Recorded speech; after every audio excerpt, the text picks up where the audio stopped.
Mu kiganiro ibigwi n'ibirindiro tugiye gukomeza tuvuga ibigwi bya Gihanga. Ese ubundi ibigwi ni iki, ibirindiro ni iki? Ibigwi ni ibyiza umuntu yakoze yawe koreye igihugu cye cyangwa se we abyikorera, naho ibirindiro naho yabikoreye. Niyo mpamvu tugiye gutangira ngo ibirindiro bya Gihanga yabishinze i Gasabo mu kagari ka Vugavuge, akagari ka Gasabo, umurenge wa Rutunga wo mu karere ka Gasabo. Ese ibyo hakoreye ni ibiki?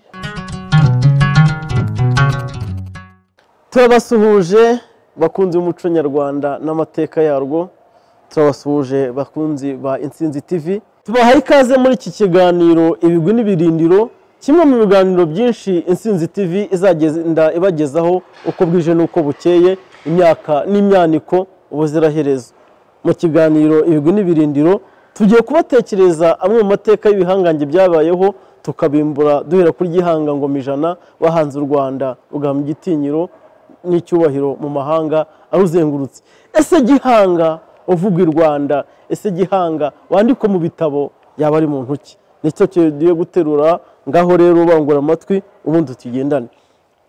Gihanga ni mwene Kazi ndetse na Nyirarukangaga, ni imvange y'umunyiginya ariwe Kazi ndetse n'umuzigabakazi Nyirarukangaga rwa Nyamigezi, umwami wo mu Mubari.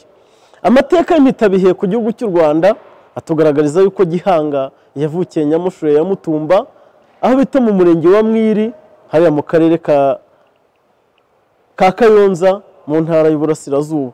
Abakurambere Impanga-Rwanda abakomokaho basesekaye mu butaka bw'ino asaga muri za 700 muri iki kibariro cyacu nyuma Yezu Kristo. Nuko baraza basesekara mu rutare rwa Kinani hariya mu gihugu cy'Umubari. Hari igihugu cy'Umubari ubu ni mu karere ka Kayonza, cyane cyane mu mirenge ya Mwiri ndetse no mu karere ka Gatsibo. Akarere kose niho igihugu cya Mubari w'Urweya cyari giherereye. Abakurambere Impanga-Rwanda, ndavuga abakurambere bakomokamo Gihanga, basesekaye mu butaka bw'ino asaga muri za 700 nyuma Yezu Kristo. Baraza bahasanga abazigaba bahaganje. Icyo gihe hatwaraga Kabeza, umwami w'Umubari ari uganje muri ibyo bihe. Nuko bakirana ikaze, baraza baratura, arabaremera, baratunga baratunganirwa, bizihirwa no kubana n'abazigaba. Imirenge batunze guturamo cyane harimo umurenge wa Remera, harimo umurenge wa Gatsibo, harimo umurenge wa Nyagihanga, harimo umurenge wa Rugarama ndetse n'umurenge wa Karama na Gitoki ndetse na Kabarore. Aho hose niho abakurambere ba Gihanga babaye, barahororokera, barakura, bagwiza imbaraga, ubuhangange n'ubutunzi bushinga imizi muri bo. Igihe cyaje kugera, se wa Gihanga witwa Kazi arasaza, ashaje. Nyirarukangaga n'abakurikiraho.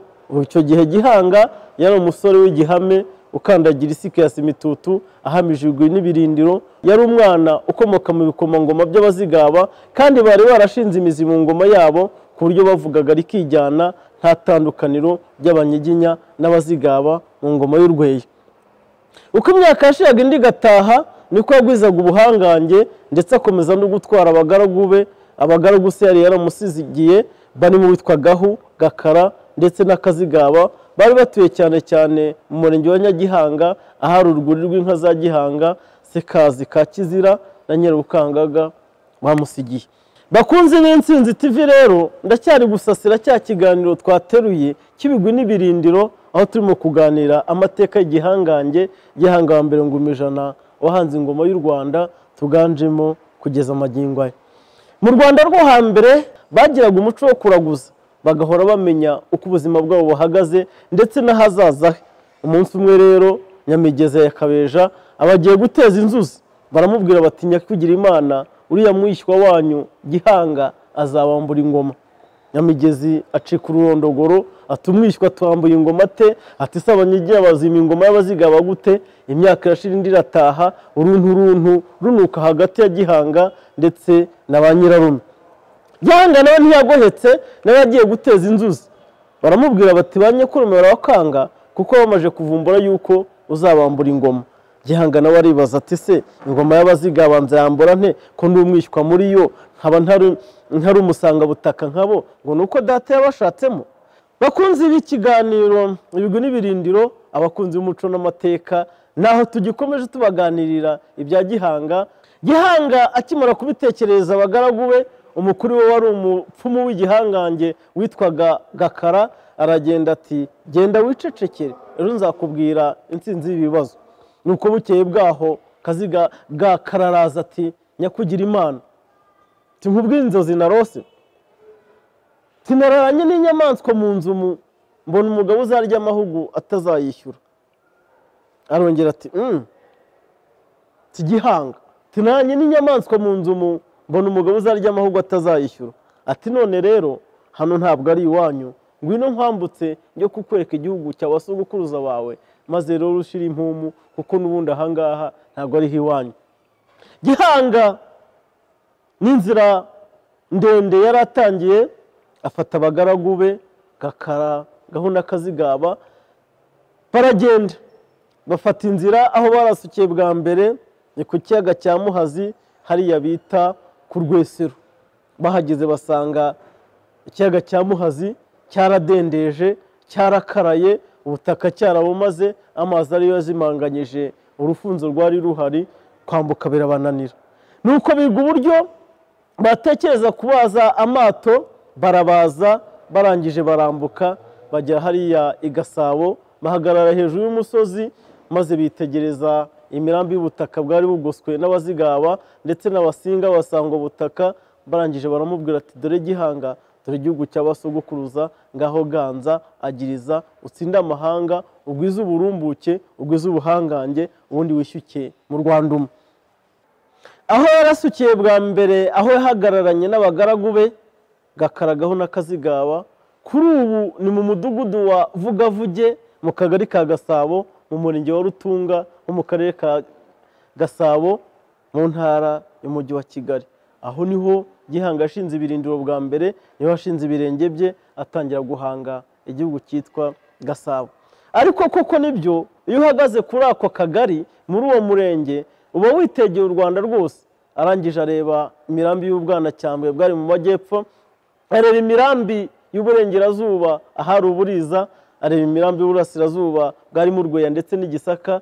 Ahavuga ati koko igihugu cya gakondo cy'abakurambere ngiki nani kibonye ntagisesekayemo, kirahitegeye, aho nzaba ndeba imirambi y'abaturanyi banjye b'Abasinga, basanga butaka ndetse n'Abazigaba. Mu kiganiro ibigwi n'ibirindiro tugiye gukomeza tuvuga ibigwi bya Gihanga. Ese ubundi ibigwi ni iki, ibirindiro ni iki? Ibigwi ni ibyiza umuntu yakoze, yawe kureye igihugu cye cyangwa se we abyikorera, naho ibirindiro naho yabikoreye. Niyo mpamvu tugiye gutangira ngo ibirindiro bya Gihanga yabishinze i Gasabo mu kagari ka Vugavuge, akagari ka Gasabo, umurenge wa Rutunga wo mu karere ka Gasabo. Ese ibyo yahakoreye ni ibiki? Ibyo dutangiye kubibabwira akimara kugera i Gasabo. Ku ikubitiro Gihanga yahise ahanga igihugu cyitwa Gasabo, aragihanga agiha izina. Ese Gasabo byo bisobanura iki? Tuzabikomeza ubutaha dutangiye kuririmba no kwamamaza amazina y'inkomoko y'ibintu ndetse n'abantu. Nuko Gihanga ahanga ingoma, ashyiraho ibimenyetso biranga ubwami. Gihanga ahanga ingoma y'i Gasabo yashyizeho ibirango bitatu biri mu rusengo nk'igikoresho cy'umuziki cyitwaga Nyamiringa, inyundo Nyarushara yacuze abami igahanga n'igihugu, ndetse hakaza n'umuriro nk'ikimenyetso cy'ubumwe bw'abaturage, ubusugire bw'igihugu n'uburambe bw'umwami cyangwa se bw'ubuyobozi. Arahanga, arangije ateka ijabiro, aba umwami wimye, umwami uganje mu ngoma y'i Gasabo. Ahanga igihugu cy'i Gasabo yasanze u Rwanda rugandagajemo ibihugu 24 birimo iby'Abasinga basanga butaka ndetse n'iby'Abazigaba. Mu burengerazuba bwe hari Abasinga basanga butaka, mu burasirazuba hari Abazigaba ndetse n'imiryango ibakomokaho. Nuko Gihanga amaze gushinga ibigwi n'ibirindiro, amaze guhamya intebe y'ubwami, amaze gushyiraho ibirango, aravuga ati ese wafata urugendo nkagenderera amahanga, nkamenya ibyirya n'ibyino, nkagera iyo giterwa inkingi ndetse n'iyo gihera inkingi n'inkenke, nkamenya abaho. Nuko atora inganzo ari mu gitondo, ubwo atambagira u Rwanda, yambuka Nyabarongo, agera mu Nduga y'Ababanda, arayirenga, arasukira mu Bungwe, mu gihugu cy'Abenengwe, asanga Rwamba atetse hariya mu bisi bya Nyakibanda, ubu ni mu murenge wa Gisamvu mu karere ka Huye. Rwamba yasanze aho ngaho mu bisi bya Nyakibanda yari umwami w'Ubungwe. Ubungwe ni kimwe mu bihugu byahanzwe mu Rwanda rwo hambere, cyari kigizwe na Gisagara, Huye, Nyamagabe ndetse na Nyaruguru. Ni kimwe mu bihugu byari binini mu butaka bw'u Rwanda, bisanganyije ubuso bunini mu bihugu 24 Gihanga yasanze byarahanzwe. Akigera kwa Rwamba yari afite intego ye yagenzwaga n'ibintu bibiri. Icya mbere ni ukugira ubusabane n'ubushyikirane n'abami b'ibyo bihugu yasanze ku butaka bwe. Ikindi cya kabiri bwari ubutasi bwo kugira ngo amenye uko ibyo bihugu bitegekwa, uko bishinze imizi, imirongo ngenderwaho, ubwiru bwabo, kugira ngo bunakire bumufashe guhanga no gukomeza igihugu cye yaramaje guhanga gishyashya kigasaba. Nuko rero Gihanga aragenda n'abagaragu be 3, Gakara, Gahu ndetse na Kazigaba.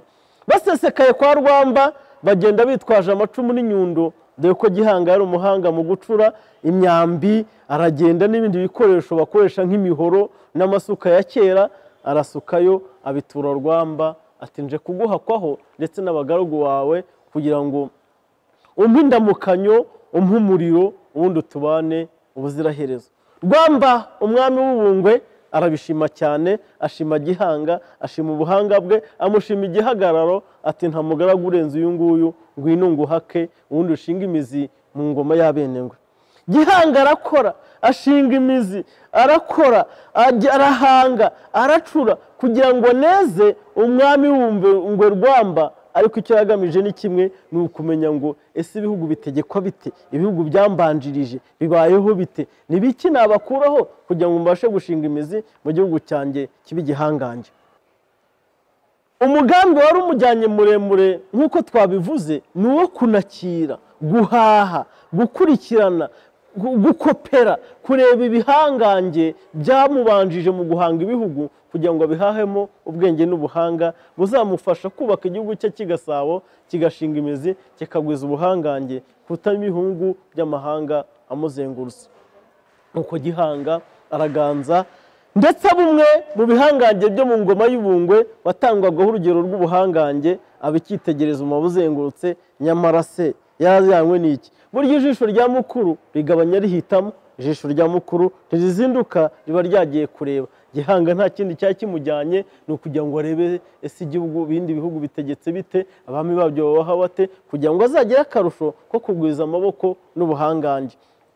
Igihe cyaje kugera, Rwamba atinya kugira Imana Gihanga, wambere imfura n'inkoramutima, reka ngushyingire nawe ugire umugore nk'abandi. Kuko n'ubundi Gihanga ahanga ingoma yari umusore w'igihame, ariko ukiri ingaragu, usibye ko yari kumwe n'abagaragu se yamusigiye barimo Gakara, Gahu ndetse na Kazigaba.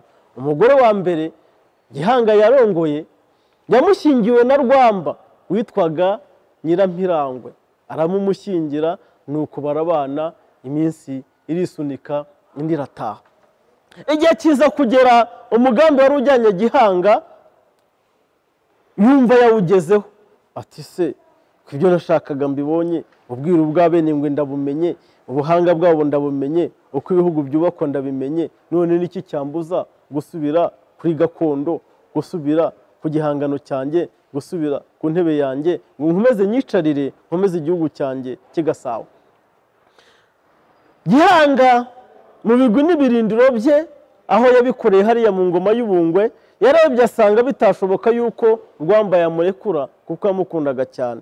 Arangije abiganiza abagaragu be, uwitwa mukuru warimo witwaga Gakara aramubwira ati rero inama nziza iruta izindi, uzirwaza uburagi, noneho tuzabona aho duhera Rwamba tumubwira ko urwaye, uzajya kumara urubanza ku musozi w'iwanyu hanyuma ukabona kugaruka.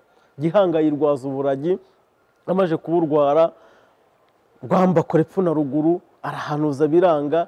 Barangije Gakara na Gahu baramubwira bati rero Gihanga yarwaye uburagi, turekure tujye kumara urubanza, nitumara kurumara azagaruka akomeza gukorere, dore ko mwanywanye bishyire kera.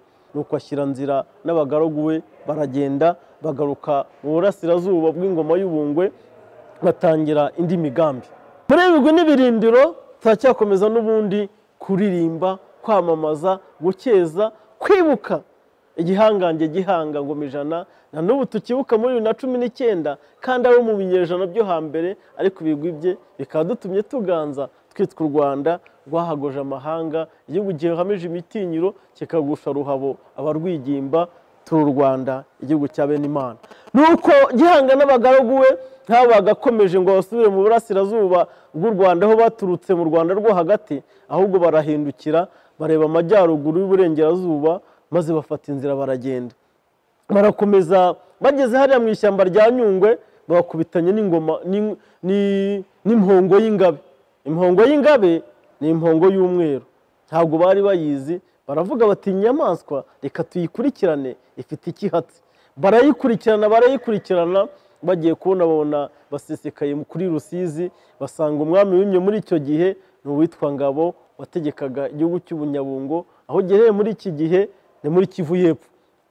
Nuko Ngabo arabakira arishima baraganira, amaturo yose bakuye kwa Rwamba barayamuhereza. Nuko umwami Ngabo arishima cyane, ahita afata umwe mu bakobwa be witwaga Nyangobero amushyingira Gihanga. Abaye umugore wa kabiri yakuye muri urwo rugendo rwe. Umugore wa mbere yari mu Benengwe, umugore wa kabiri ni wo mu Bashi bagengaga ubwami bw'ingoma y'Ubunyabungo. Gihanga ntabwo yahamaze kabiri, ahubwo yahise afata umwegega wa Kivu atari kureka ndebe uru ruzi, iki kiyaga, iyi nyanja ihora isuma, ese wayigenda mu mwegega ntabwo yagiriho ingeza. Turacyari mu bigwi n'ibirindiro tuvuga Gihanga. Afata inzira azamuka iyo misozi yose ya za Nyamasheke, ya za Karongi, ya za Rutsiro, agiye kubona abona ahingutse mu ngoma y'Ubudaha n'Ubwishaza, ahinguka umwami watwaraga icyo gihe Jeni rya Rurenge. Akihagera mbere yuko ajya kwiyereka Jeni rya Rurenge yabanje kwiyimikisha, bamwambika ishyira bamwambika ishyira, barangije bamwambika igisingo. Baravuga bati Gahorana Imana umwami w'i Gasabo Gihanga yinjira kwa Jeni rya Rurenge ari umwami kimwe n'abandi. Gihanga agisika ijabiro kwa Jeni rya Rurenge, nta gushidikanya yamunamukije nk'umwami mugenzi we, amuha ikaze. Amaturo yose yarasigaranye kwe kwa Rwamba ayo yakuye kwa Ngabo umwami w'Ubunyabungo ayashyikiriza Jeni rya Rurenge, ati ndagutuye narinze kukuramutsa. Ati se uko watse hehe? Ati ngende umwami uyobora igihugu cy'i Gasabo, narinje kugukeza ngusaba amaboko n'ibitekerezo byo guhanga bikomeza igihugu cyanjye. Amateka yitabiye ku gihugu cy'u Rwanda atubwira neza ibigwi n'ibirindiro by'umwami Gihanga. Yamaranye igihe kirekire n'umwami Jeni rya Rurenge wayoboraga Ubudaha n'Ubwishaza, bamarana igihe. Barangije amubwira ubwiru bw'imitegekere y'abami, amubwira ubwiru bw'ihangabihugu, amubwira ubwiru bw'imibanire n'imibereho, amubwira ubwiru bw'imyemerere. Arangije aramubwira ati, agiye kumusezerera aramubwira ati rero ntabwo wagenda ntagushyingiye, kugira ngo kibe kimwe mu bimenyetso biranga ubunywanyi bwanjye nawe. Amushyingira amaraso ye, amuha umukobwa we w'imfura witwaga Nyamususa kuko ari igikomangoma cyo mu Basinga b'Abarenge.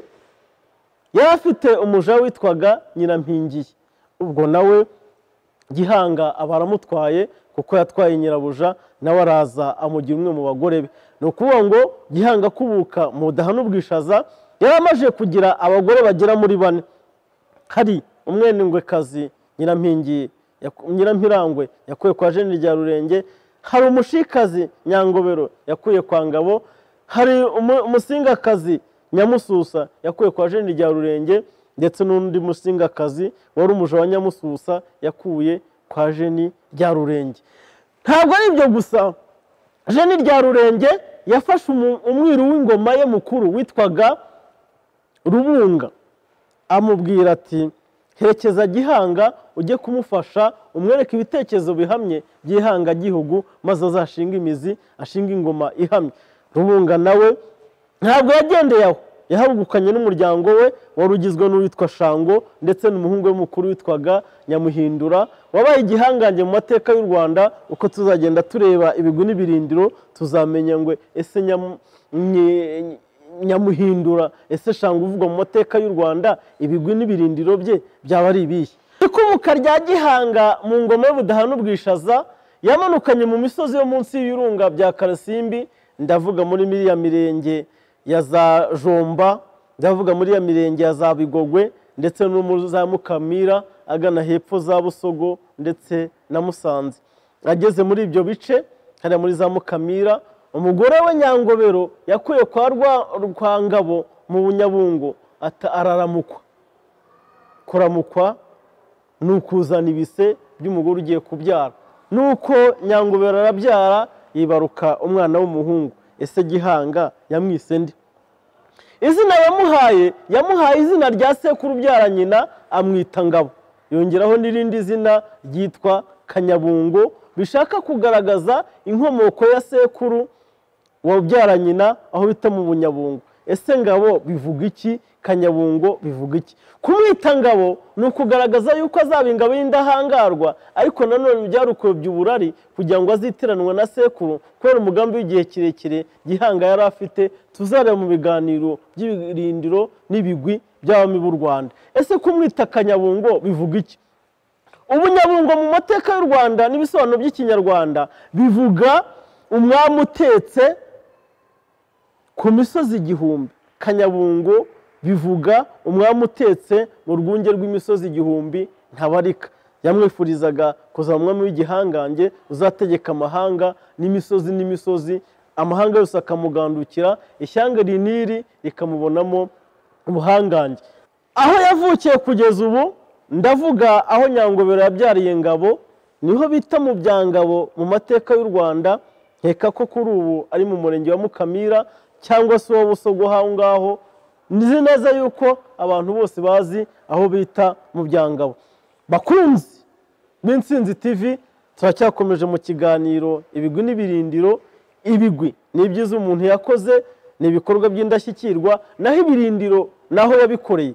Turacyari kuri Gihanga wa mbere Ngoma ijana, umwami wahanze u Rwanda, ariko turacyari mu mayira ye arimo gukubuka mu rugendo yagiriye mu bami b'ibihugu by'uburengerazuba byatanze igihugu cye gigasaba guhanga. Ese ibyamujyanye byari iby'iki? Twabitangiye n'ubu turacyabikomeje. Mu nzira yanyuzemo asubira mu ngoma y'i Gasabo, yageze mu ngoma ya Rwankeri y'Abaguyane. Rwankeri y'Abaguyane kuri ubu ngubu ni mu karere ka Musanze, aho yasitse bwa mbere, no mu murenge wa Nkotsi aho bakunze kwita mu mateka Inkotsi na Bikara. Gihanga aragenda ahubaka urugo n'abagore be 4 n'ababiru yakuye kwa Jeni rya Rurenge. Barangije baricara baratekereza bati, ese ko tuzengurutse amahanga tuzakazenguruka ingoma nyinshi tukamenya ubuhangange bw'ibihugu, ni gute ibi bihugu byazaba igihugu kimwe? Gihanga yahakuye igitekerezo gikomeye cyane cyo kwanga akajagari, ubuhugu butubakitse, ubuhugu dushinze imizi bungana n'akadomo. Ati ni gute nabihuza bikazaba igihugu kimwe kiganje ibigwi, kiganje ibirindiro, gikomeye kandi gihamye igitinyiro. Muri ibyo bihe nibwo Gihanga yahanze ingoma ye ya mbere yitwaga Rwoga. Impamvu yahanze Rwogwa ni iki?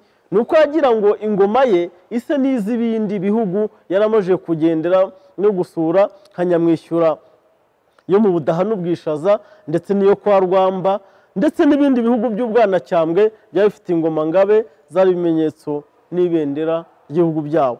Gihanga afata bya birango bye 4, Nyarushara, Inyundo yacuza abami igahanga igihugu, Urusengo, Nyamiringa, igikoresho cy'umuziki gisobanura ibitaramo, amahoro n'ubumwe bw'Abanyarwanda, ndetse n'umuriro wa Gihanga, uburambe bw'igihugu, uburambe bw'ubuyobozi n'ubumwe bw'Abanyarwanda.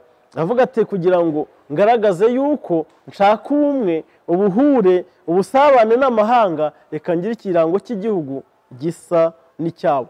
Ngo kuko Gihanga yahanze ingoma ya Rwoga bisobanura kogera, yifuza ko igihugu cye kizogera kikaba igihangange mu mahanga akizengurutse. Iyo ngoma yitwa Rwoga yahanzwe n'utwaga Nyamuhindura, akaba ariyo mpamvu afite amateka agira ati ni Nyamuhindura wahinduye igiti mu ngoma, Nyamuhindura wahinduye uruhu mu ingoma, akaba ari umwe mu bahungu ba Rubunga umwiru wo mudaha n'ubwishaza.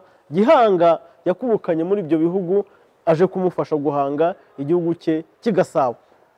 Bakunze b'ikiganiro ibigwi n'ibirindiro, ndavuga iki kirimo guca ku Intsinzi TV, turacyakomeje kurya hangambere ngoma ijana. Ibigwi n'ibirindiro uko yabayeho nuko yubatse igihugu kigashinga imizi. Nuko Gihanga afata inzira aca mu Buhoma, aca mu Bukonya, aca muri Kibari, yambuka Uburiza, afata Nyabugogo, yambuka Nyabugogo agera ku musozi uri mu mwegega wa Nyabugogo uteganye n'Uburiza aho bitazajabana. Nuko umugore yakuye kwa Jeni rya Rurenge witwa Nyamususa abaramukwa arabyara. Umuhungu yabyaye muri icyo gihe ni uwitwa Kanyarwanda wazunguye Gihanga ku ngoma, kubera yuko Gihanga yishimiye yuko Nyamususa abaye inkundwakazi mu bagore be, yishimiye ko Nyamususa yibarutse umuhungu. Uwo musozi awita Nduba, bivuga ngo ni iwabo w'impundu, kuko yavugije impundu ubwo yamaze kwibaruka umuhungu Kanyarwanda Gahima uzamuzungura ku ngoma akamufasha gushyira mu bikorwa umugambi w'igihe kirekire wo kubaka igihugu gihamye cy'u Rwanda rugari rwa Gasabo. Kuva icyo gihe kugeza magingo aya uwo murenge uracyahari, ni umurenge wa Nduba wo mu karere ka Gasabo ho mu mujyi wa Kigali. Nuko Gihanga afata inzira akomeza asesekara iwe i Gasabo, atangira gutekereza ese ibitekerezo nkuye muri ibi bihugu, nkuye muri izi ngoma, mbwiwe n'abami bampaye abagaragu, bampaye amashyo y'inka, bampaye abagore, ni gute nabishyira mu bikorwa bikazambera icyitegerezo gikomeye cyane, bimfasha mu mugambi ukomeye wo kubaka igihugu cy'igihangange nifuza ko kizahangana n'ibihugu by'ibituranyi by'abasango butaka n'abasenga bazigaba, kikaboromya bigashyira kera, u Rwanda rukaganza ruhamije ibitinyiro. Bakunze b'ikiganiro ibigwi n'ibirindiro kuri Intsinzi TV, turacyakomeje kuri Gihanga. Gihanga ageze i Gasabo nibwo yatekereje kuvuga ngo ese ni gute ibyo nanakiriye ahandi, ibyo navomye ahandi, ubuhanga banyeretse, inama bampaye, ubwiru bambwiye bwamfasha gushyiraho uburyo buhamye bwo kubaka igihugu cy'Igasabo nari maje guhanga. Muri icyo kibariro ndavuga hasaga mu 1120 nibwo Gihanga yashinze itorero ry'igihugu. Itorero ry'igihugu se ryari rigamije iki? Ryashinzwe kubera iki? Ryari rimaze iki? Nta kindi Gihanga cyatumye ashinga itorero ry'igihugu, ni nacyo gikorwa gikomeye cyane cy'ikubitiro yashinze akimara gukubuka muri urugendo rw'ibihugu by'amahanga yagiye gusura. Itorero ry'igihugu rikimara gushyirwaho ryari irerero, ihahiro ry'ubumenyi. Gihanga yakuye muri ayo mahanga yose abushyira hamwe kugira ngo abana b'i Gasabo babwige babumenye, bubafashe kwihutisha igihugu gishya yamaze guhanga kibashe kuba igihangange mu mahanga akizengurutse. Kubera iki si itorero ryagiyeho? Kubera iki Gihanga yashinze itorero ry'igihugu? Twibuke ko mu bigwi n'ibirindiro by'ingendo yakoze, aho yagiye kwa Rwamba mu Bunyabungo no kwa Jeni rya Rurenge, yaragiye guhaha, yaragiye kuvoma, yaragiye gusobanukirwa no kunakira, gukopera, kumenya uko aya mahanga ategetswe n'uburyo wabayeho kugira ngo buzamufashe gukuza igihugu cye. Yaramaje guhanga Gasabo. Nuko amaje kugenda yaragiye mu Bwanacyambwe bw'Abongera ahahayo ubucuzi bw'amacumu n'imitarimba bafukuzaga amariba yabo, nuko arabizana azi Gasabo. Yaragiye asanga kwa Jeni rya Rurenge ari abaramvuzi b'ingoma, yaragiye asanga kwa Rwamba ari abacuzi b'amacumu, maze arangije aravuga ati ni gute ibi bikorwa byakwihutishwa mu gihugu cy'Igasabo bose bakabimenya bitagoranye. Muri urwo rugendo rwose yakoze nta kindi yazanye, ni abahanga muri ibyo, abahanga mu bucuzi, abo yakuye mu Bwanacyambwe, abo yakuye mu Buriza, abo yakuye mu Bungwe, abo yakuye mu Budaha n'Ubwishaza, bose baje bamuherekeze, baraza baba abarezi b'ibanze mu ishuri yaramaje guhanga, ariryo ryitwa itorero ry'ibanze mu mateka y'u Rwanda twese tuzi n'amagingo ayo.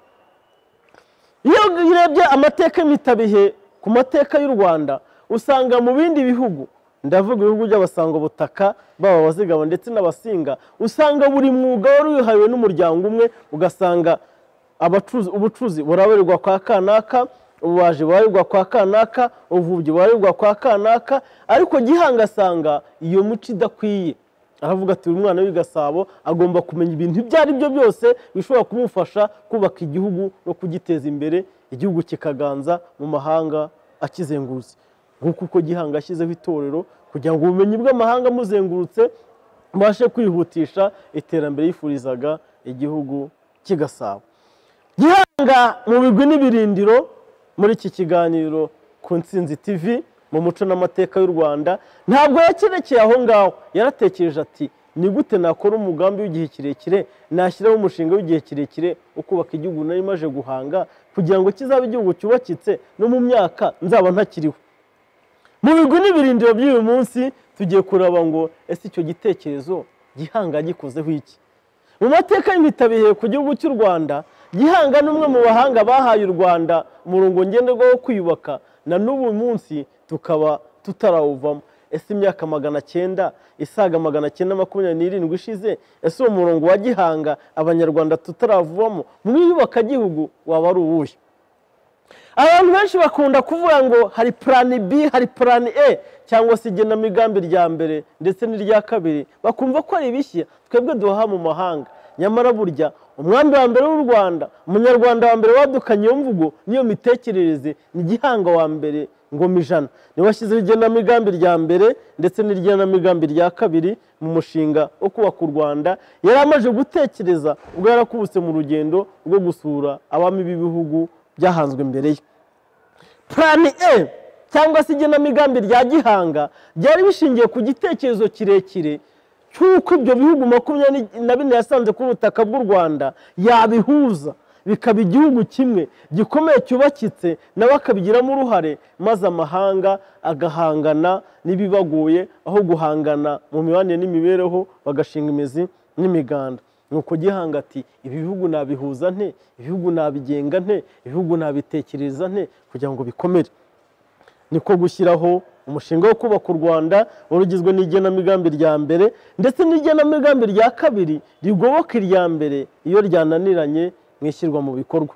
Igenamigambi rya mbere cyangwa se plan A ya Gihanga yari yo kwigarurira ibyo bihugu no kubihuza akoresheje ububanyi n'amahanga.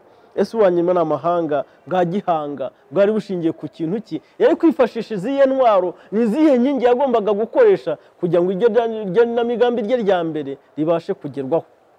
Mu igenamigambi rya mbere ry'ububanyi n'amahanga yagombaga kwifashisha ibintu bigera no bitatu kugira ngo bashe guhuza ibyo bihugu maze bizaba igihugu kimwe cyubakitse kandi gishinze imizi, cyuje ubumwe n'ubuhangange ntahangarwa.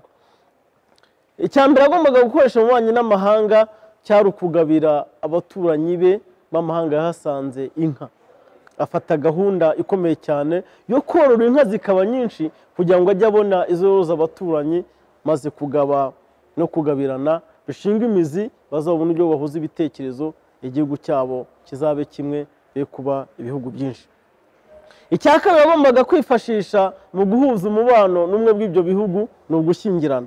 Gihanga n'umwe mu bantu ba mbere mu Rwanda bimakaje umuco wo kutanenana, wo gushyingirana, aho yashatse umugore w'umubungwe kandi badahuje ubwoko, ashaka umugore wo mu Bashi bo mu Bunyabungo, ashaka umugore wo mu Basinga bo mu Budaha n'Ubwishaza.